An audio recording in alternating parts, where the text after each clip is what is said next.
Today I'll be reading chapter 22 of Rump, the true story of Rumpelstiltskin. Chapter 22 is called The Wool Witches. The girl grabbed me by the arm and yanked me inside. The first thing I noticed was a delicious smell, sweet and spicy. My stomach growled. Food. Real food. The room was large, but it was many rooms in one, just like my cottage. The kitchen, the bedroom, and the sitting room all occupied their own corners of one big open room, which was bursting with colors and patterns.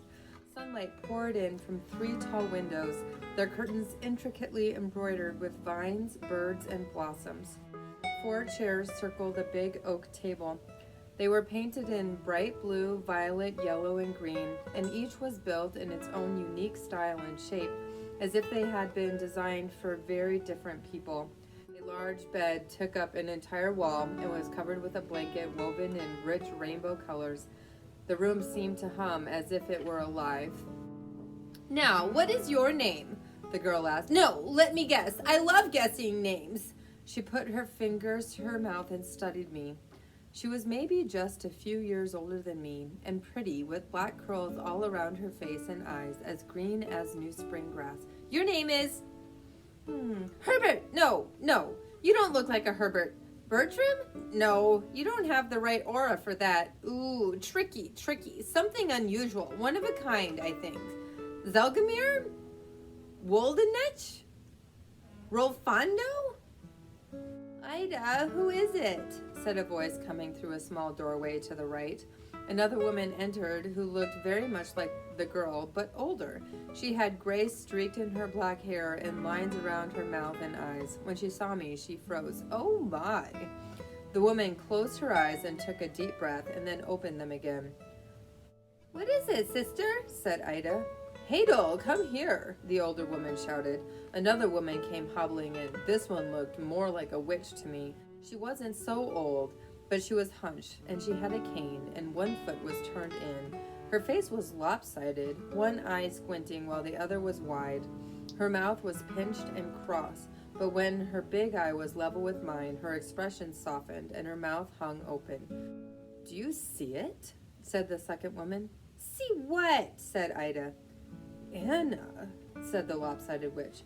"Anna was my mother," I explained. Ida gasped. It was as if they had all been frozen by some spell. Shocked into silence, I felt like an idiot. Finally, Ida broke into a laugh. "Nephew!" She rushed to me and crushed me against her, which might have felt comforting if I could breathe. When she released me, she squeezed my cheeks between her hands and said, "Isn't he beautiful? Our nephew, sisters, and a son! Who could ever have known?" The second sister blinked and came to me. She reached out a finger and lifted my chin. "He looks very much like Anna, doesn't he, Hadel?"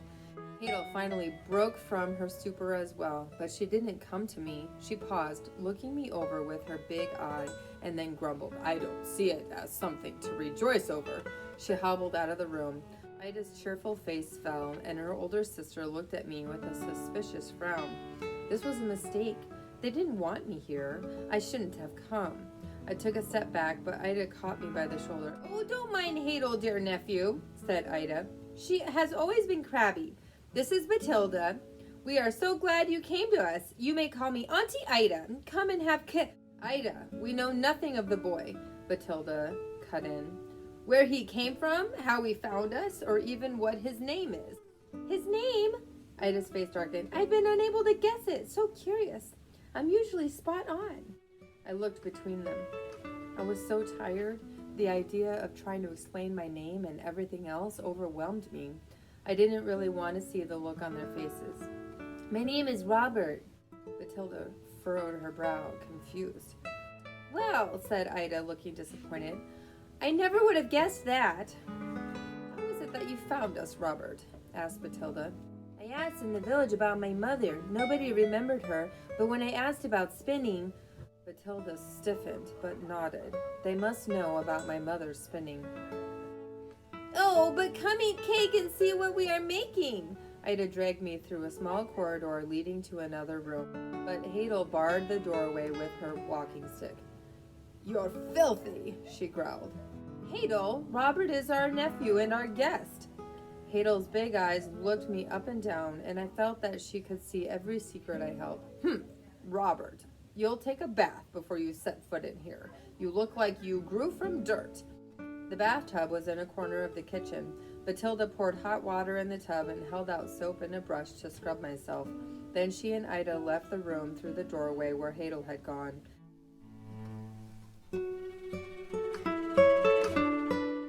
After I washed, my clothes were hanging to dry by the fire, so I wrapped myself in a quilt sewn with 100 different colors.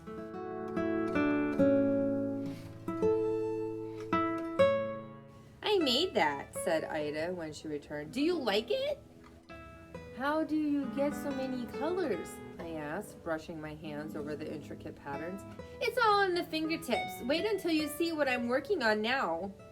While my clothes dried, Ida fed me as much food as I could shove into my mouth, which was a lot. Not only had I forgotten what it was like to be clean, I had forgotten what it was like to eat real food instead of wormy sludge. And this food was even better than the food I remembered eating, better than Martha's meat pies or Red's granny's stew. It was certainly better than sludge. There were beets and potatoes sprinkled with herbs and cheese, fresh bread and milk. I'd never had cake before, but it turned out to be a sort of bread that was sweet and crumbly and moist. I had 3 helpings.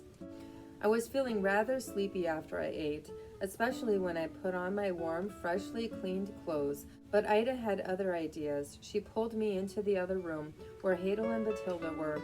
I stopped in the doorway and gaped. Hadel sat at a spinning wheel, and piled at her feet were skeins of threads and colors that no dye could make. Red, brighter than strawberries, yellow like sunshine, blue like the morning sky, and blue like deep water, green like the forest leaves, and all shades in between, colors I had never seen in the world.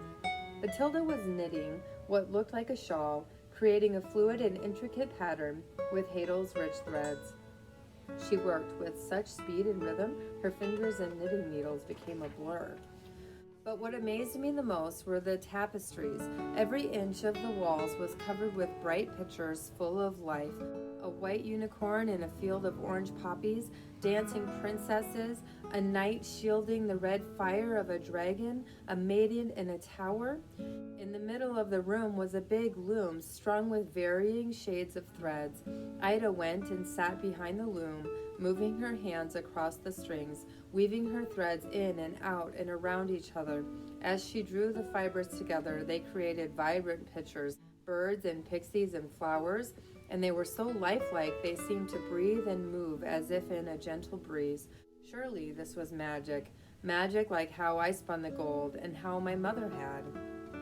As I watched, I had a tingling sensation in my toes and fingers, my head and my chest. This was where everything started, where I started. It all began with my mother, and she began here.